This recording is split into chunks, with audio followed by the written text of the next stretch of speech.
decision on their strategy for this all-important first race of the season.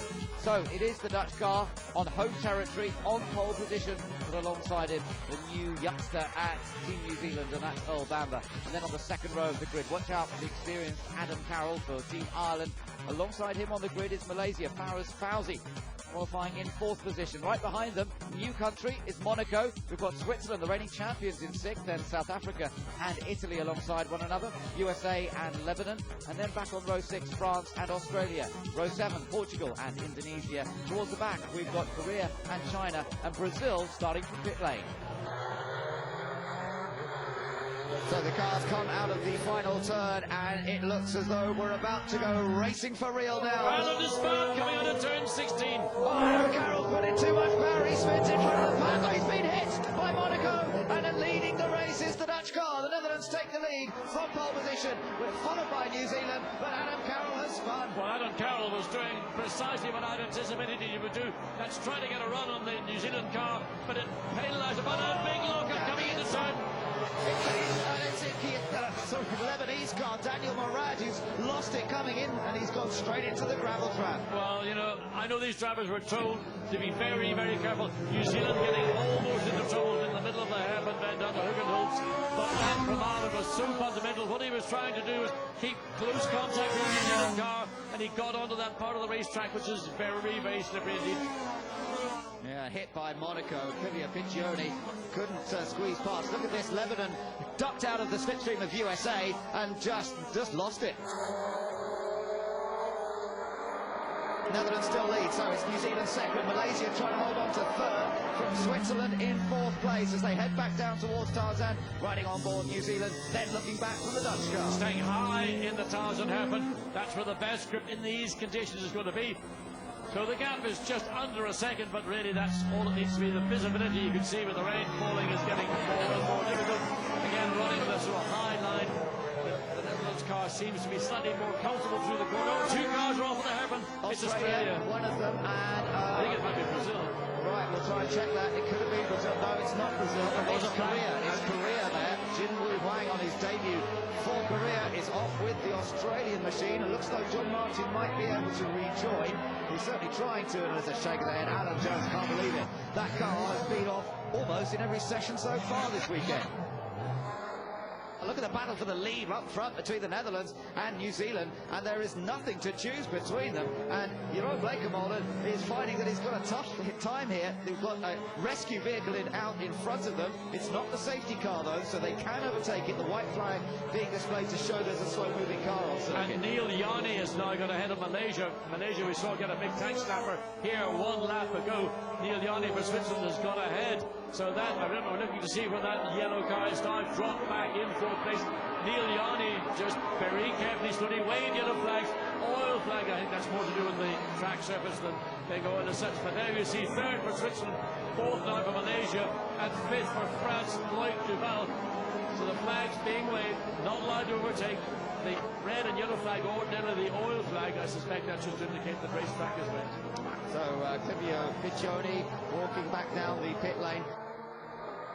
Well, there's the view on board the Malaysia car. No, it's China, I think. China is okay, going to get the pass on China on Italy, so they do it up into turn 11, up the inside, whereas most people tend to take the long way around the corner, which is what Italy would have done. So we see that pass from the big turn.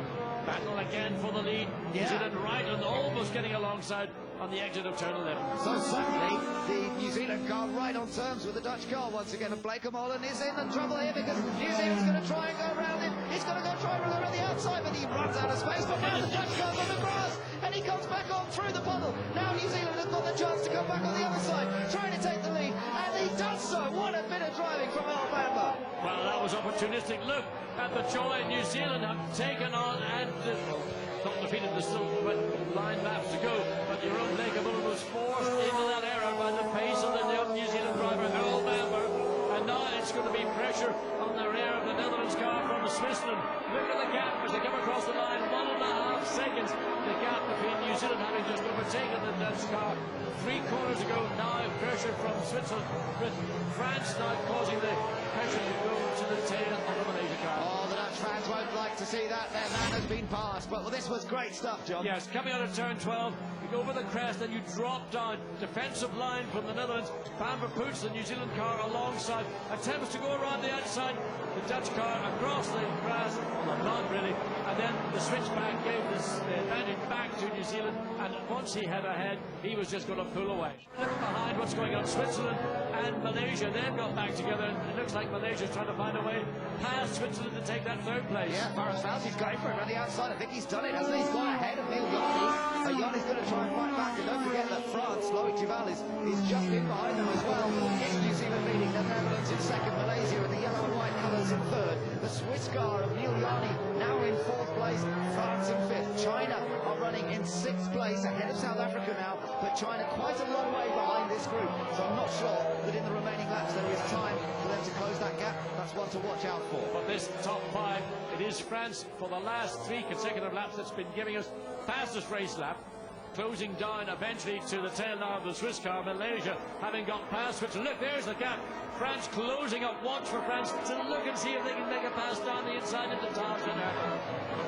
Alabama looking so good up front. Who would think the lad? Oh, and that's a problem for Netherlands. He's passed by Malaysia. Got into trouble mid-turn, and he was passed by Farah Fauci. So Malaysia now second. Netherlands in third. Switzerland in fourth, and France in fifth. The track is getting wetter by the lap. When the track was at its slickest as opposed to as its wettest now, that was the advantage that Netherlands seemed to enjoy. But now with the rain falling heavier and heavier, Netherlands are dropping back. They've lost 2 positions. First to New Zealand, second to Malaysia, and now under pressure from Switzerland with France right behind, putting pressure on the 2 of them. Remember, all the teams lacking information. They've had to take a real guess as to how to set these cars up, and some have probably guessed better than others. Right now, it looks like New Zealand have guessed extremely well, and the young driver is delivering for them.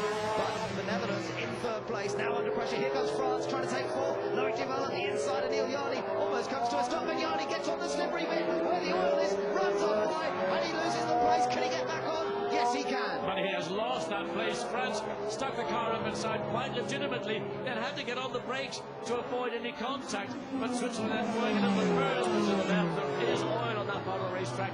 3 cars we've seen go in that area, and 3 cars have found themselves off the track. Switzerland has dropped back, having been really in contention for second place earlier in this race, now all the way back to 5th.